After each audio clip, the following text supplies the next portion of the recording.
I've been asked a lot about how my fine art, my painting, is integrated into my automotive design or just design in general.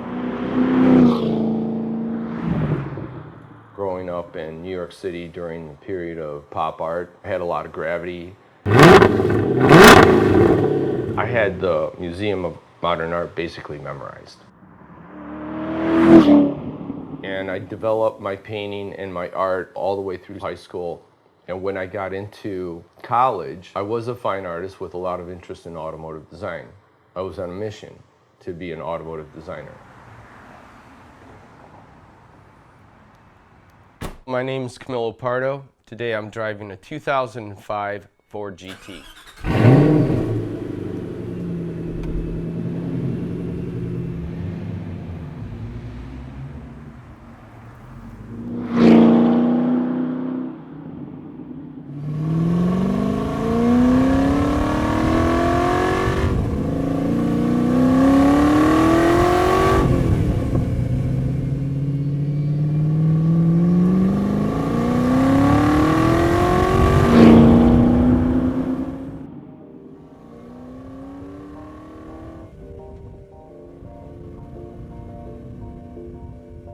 I started working with Ford after I graduated from CCS in 1985. That included work in Dearborn at the Design Center, work in Italy at Ghia, and in Cologne at Merkenich. And when you're a young designer and you receive the assignment to work on some fantastic project, I mean, you dive into it, you put all of your emotion into it, your heart. You wake up faster, you get in your car quicker, you drive to work, you're a little earlier. I mean, it changes your life, basically. It's so much fun to be on a project like that. And you're not aware that these exciting programs could be canceled at any moment. So you go through a few heartbreaks. It's devastating. You know, there was never really a point that I was completely sure that the vehicle was going to be production. You take it day by day, knowing that when you drive into work in the morning and you go into your desk and you're ready to go, somebody might say, you know, the project's been canceled, or they ease it into you, the project's on hold.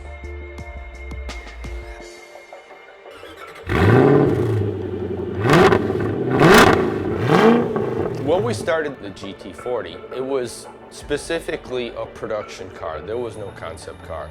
Management was excited enough about the vehicle that they said, well, let's start up a concept vehicle too, and we'll run them parallel. As we approached the auto show, they canceled the production car. It was disappointing. My goal was to do a concept vehicle that really looked like a production car, could maybe some way talk everybody to put it back on for production. It rolled out onto the showroom. The response was really good. There was a presentation. Nick Shayla went up on stage. His arms were out like this and announced to the world, we are going to build it.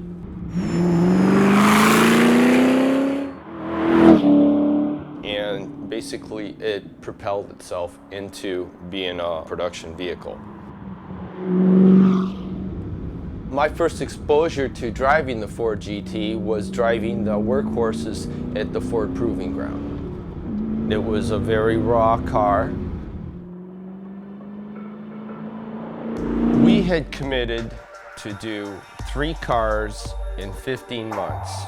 And that's actually the fastest I've ever seen to go from a concept car to a production car.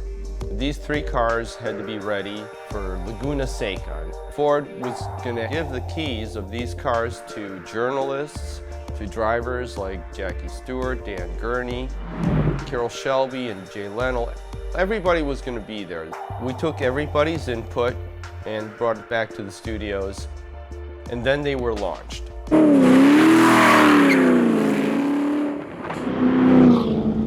There is nothing like driving a vehicle that you put a lot of time into.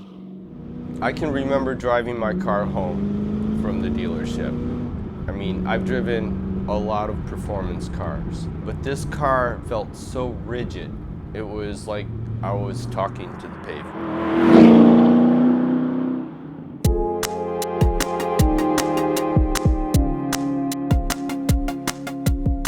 The first Ford GT that I owned, I ordered directly from the dealership in 2005. It was a white car with no stripes. Basically, it didn't have any options. The most economical way to order a Ford GT.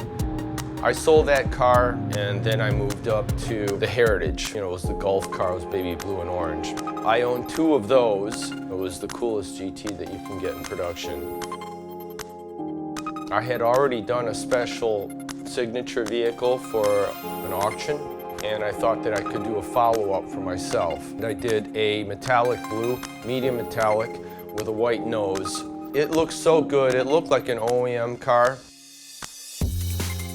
And then I went on to another version, inspired by the early years when the Ford GT just started hitting the racetracks. It was a very aggressive approach to put that much satin black on the hood of a GT like that. From there, I found a geometry that worked out something kind of exciting. I did 2 of them, one for Rich Brooks, the GT guy, and then I did another version for myself. And that was my 6th GT, and that's the one I'm driving today.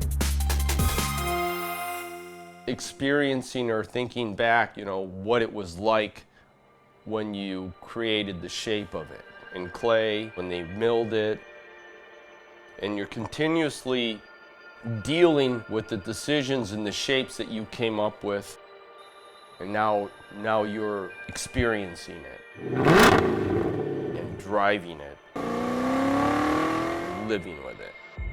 I spent a lot of years designing cars, and it doesn't always come full circle. It is an automotive designer's goal and dream.